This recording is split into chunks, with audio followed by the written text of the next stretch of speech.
పాలమూరు జిల్లాను 10 ఏళ్లుగా పాలకులు రాజకీయాలకు వాడుకొని పూర్తిగా నిర్లక్ష్యం చేస్తారని సిడబ్ల్యూసీ ప్రత్యేక ఆహ్వానితులు వంశీచంద్రరెడ్డి ఆవేదన వ్యక్తం చేశారు. తెలంగాణ రాష్ట్రం ఏర్పాటయ్యాక 10 ఏళ్లు అధికారంలో ఉన్న పాలకులు పాలమూరు జిల్లాను అభివృద్ధి పరంగా పూర్తిగా నిర్లక్ష్యం చేస్తారని ఆరోపించారు. కేవలం తమ రాజకీయ ప్రయోజనాలకు తప్ప జిల్లాను పట్టించుకోలేదని వంశీచంద్రరెడ్డి మండిపడ్డారు. పాలమూరు న్యాయయాత్ర పేరుతో వంశీచంద్రరెడ్డి మహబూబ్నగర్ పార్లమెంట్ నియోజకవర్గంలో పాదయాత్రను ప్రారంభించారు. ఈ సందర్భంగా పడమటి ఆంజనేయ స్వామి దేవాలయం, కృష్ణా మండలంలోని క్షీరలింగేశ్వర స్వామి దేవాలయాల్లో పూజలు నిర్వహించారు. ఆయన సీఎం రేవంత్ రెడ్డి సహకారంతో ఎమ్మెల్యేల నేతృత్వంలో జిల్లాను అన్ని విధాలా అభివృద్ధి చేస్తామని వంశీచంద్రరెడ్డి చెప్పారు.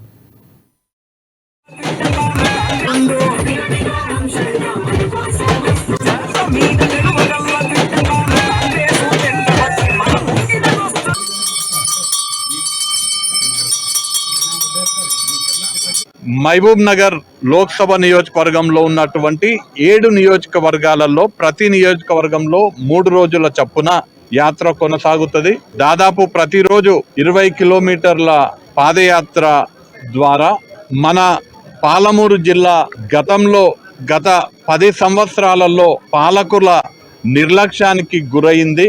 పాలమూరుని రాజకీయంగా ఉపయోగించుకున్నారే తప్ప పాలమూరుకి ఏమాత్రం కూడా గత 10 సంవత్సరాలలో న్యాయం జరగలేదు. ఇవాళ కాంగ్రెస్ పార్టీ మన పాలమూరు బిడ్డ అయినటువంటి యనుమల రేవంత్ రెడ్డి గారిని ముఖ్యమంత్రిని చేసుకోవడం జరిగింది.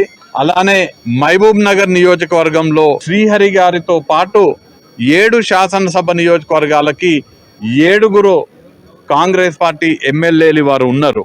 రేవంత్ రెడ్డి గారి సహకారంతో ఇక్కడ ఉన్నటువంటి శాసనసభ్యుల నేతృత్వంలో మన ఈ జిల్లాని అన్ని విధాలుగా అభివృద్ధి పరుచుకొని గతంలో జరిగినటువంటి గత 10 సంవత్సరాలలో జరిగినటువంటి అన్యాయాన్ని తుడిచిపెట్టి మన జిల్లాకు రేవంత్ రెడ్డి గారి అండతో న్యాయం చేయాలనే ఉద్దేశంతో చేపట్టబోయేటువంటి ఈ